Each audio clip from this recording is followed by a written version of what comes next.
Students, मागील इयत्तेमध्ये तुम्ही मानवी इंद्रिय संस्थेबद्दल माहिती घेतली होती. मानवाच्या शरीरात असणारे विविध इंद्रिय कोणते आहेत आणि त्यांचे कार्य काय आहे हे देखील तुम्ही पाहिले होते.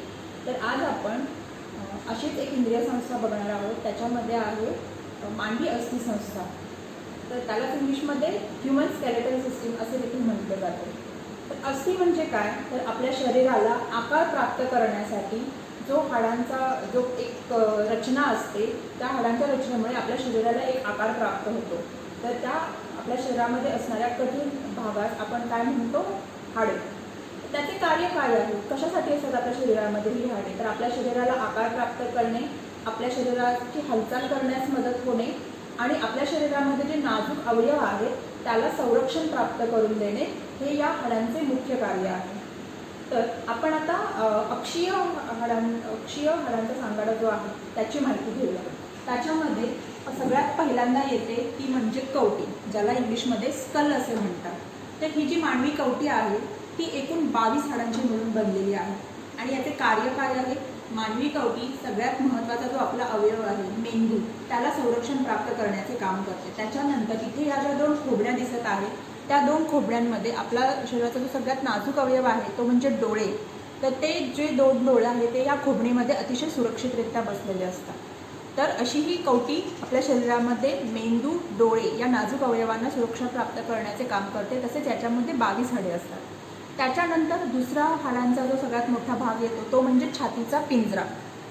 तर आपल्या छातीच्या पिंजऱ्याचे कार्य काय आहे, तर बघाल तर ह्याच्यामध्ये तुम्ही पाहू शकता की हाडांच्या अशा एक पिंजऱ्यासारखं रचना आहे, ज्याच्यामध्ये आपल्या शरीराचे जे 2 महत्त्वाचे आणि नाजूक अवयव आहेत ते तिथे बसलेले असतात. छातीच्या पिंजऱ्यामध्ये दोन्ही साईडला फुफ्फुसे असतात की जे अतिशय मऊ असतात. तसेच बरोबर डाव्या साईडला थोडे आपले हृदय असते की जे आपल्या शरीराला रक्तपुरवठा करण्याचे काम करते आणि ते अतिशय महत्त्वाचे देखील आहे. तर अशा 2 महत्त्वाच्या इंद्रियांना संरक्षण देण्याचे काम हा छातीचा पिंजरा करत असतो. तर या छातीच्या पिंजऱ्यांमध्ये हाडे किती असतात, तर या छातीच्या पिंजऱ्यांमध्ये जर तुम्ही तुमच्या हाताने देखील आपल्या छातीला हाडा मोजून बघाल किती आहेत जोड्या, त्या रिब्सच्या म्हणतो आपण त्याला, तर त्या असतात 12 जोड्या असतात. म्हणजे इकडे 12 जोड्या असतात, इकडे 12 असतात आणि त्याच्याचप्रमाणे इकडे पण 12 असतात. अशा 12 जोड्या असतात. एकूण 25 हाडांचा मिळून आपला छातीचा पिंजरा तयार होतो. त्याच्यानंतर आपल्या शरीरामध्ये महत्त्वाचा अजून एक महत्त्वाचा अवयव आहे तो म्हणजे पाठीचा कणा. बरोबर छातीच्या पिंजऱ्याच्या मागच्या बाजूला आपला पाठीचा कणा असतो, जो आपल्या शरीराला उभे राहण्यास सहाय्य करतो. तर पाठीचा मणका जो आहे त्याला इंग्लिशमध्ये वर्टिब्रा असं म्हणतात आणि तो एकूण 33 मणक्यांचा बनलेला असतो. तर पाठीच्या मणक्यामुळे आपल्या शरीराला विशिष्ट असा आकार प्राप्त होतो, आपल्याला चालण्यास मदत होते. पाठीच्या मणक्यावरती चालणारा मनुष्य हा एकमेव प्राणी आहे. ठीक आहे. त्याच्यानंतर ही झाली आपल्या अक्षीय मानवी हाडांच्या सांगाड्याबद्दलची माहिती. अशा पद्धतीने आपण आपल्या मानवी शरीराच्या अक्षीय सांगाड्याची माहिती घेतली. तर आता आपल्या शरीरामध्ये अजून एक आपल्या शरीराला हालचाल करण्यासाठी उपयुक्त असा एक भाग आहे तो म्हणजे सांधा. तर सांधा म्हणजे काय, तर 2 पेक्षा अधिक हाडे ज्या ठिकाणी जोडलेली असतात आणि त्यांची हालचाल होऊ शकते अशा या जोडणीला सांधा असे म्हणतात. तर आपल्या शरीरामध्ये आपण हालचाल कुठे कुठे करतो, आपल्या कोपऱ्याची हालचाल होते, आपल्या पायांची हालचाल होते, आपल्या कमरेची हालचाल होते. तर या सगळ्या ठिकाणी सांधा आहे का, हो आहे, पण याचे प्रकार आहेत. तर सांध्यांचे प्रकार कुठले, तर त्याचे मुख्यत्वे 2 प्रकार पडतात, चलसांधा आणि अचल सांधा. चलसांधा म्हणजे जो सांध्यामुळे हालचाल होते, उदाहरणार्थ हातापायामध्ये असणारे सांधे. दुसरा सांध्याचा प्रकार म्हणजे अचल सांधा की ज्याच्यामध्ये सांध्यांची हालचाल होते. जसं की कवटीमध्ये जी हाडे आहेत, जबडा आपला सोडून ती जी कवटीची जी हाडे आहेत तिथल्या हाडांची हालचाल होत नाही, तर त्याला अचल सांधा असं म्हणतात. तर आता आपण चलसांध्यामध्ये अजून प्रकार बघूया.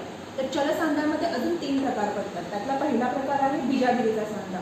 तर बिजागिरीचा सांधा म्हणजे काय, बिजागिरी हा शब्दप्रयोग अजून एका ठिकाणी तुम्ही पाहिला असेल, आपल्या दरवाजाला खिडक्यांना बिजागिरी बसवलेल्या असतात, ज्याच्यामुळे दरवाजा उघडायला बंद करायला आपल्याला मदत होते. त्याच पद्धतीने आपल्या शरीरातील एका सांध्याचं नाव देखील बिजागिरीचा सांधा आहे. तो म्हणजे आपल्या कोपऱ्यामध्ये तसेच आपल्या गुडघ्यामध्ये जो सांधा आहे त्याला बिजागिरीचा सांधा म्हणतात.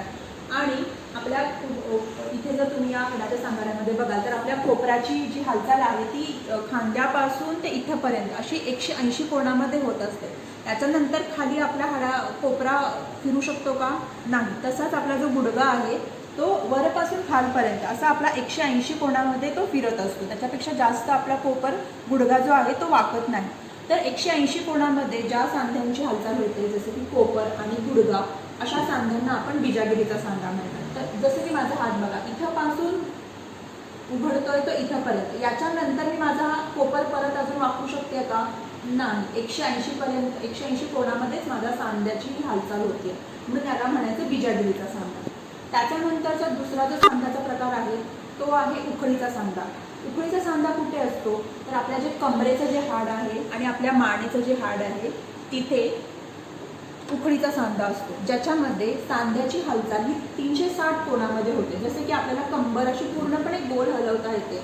अशी आता जरी मी मान जरी फिरवायची म्हटली तरी मी माझ्या मानेची पूर्णपणे गोलाकार अशी 360 अंशामध्ये मी माझ्या मानेचा जो सांधा आहे तो फिरवू शकते. म्हणून मानेचा सांधा आणि आपल्या कमरेचा सांधा हे आहे उखळीचे सांधे, की ज्याची हालचाल आपल्याला 360 अंश कोनामध्ये देखील करता येते. तिसरा सांध्याचा प्रकार आहे सरकता सांधा.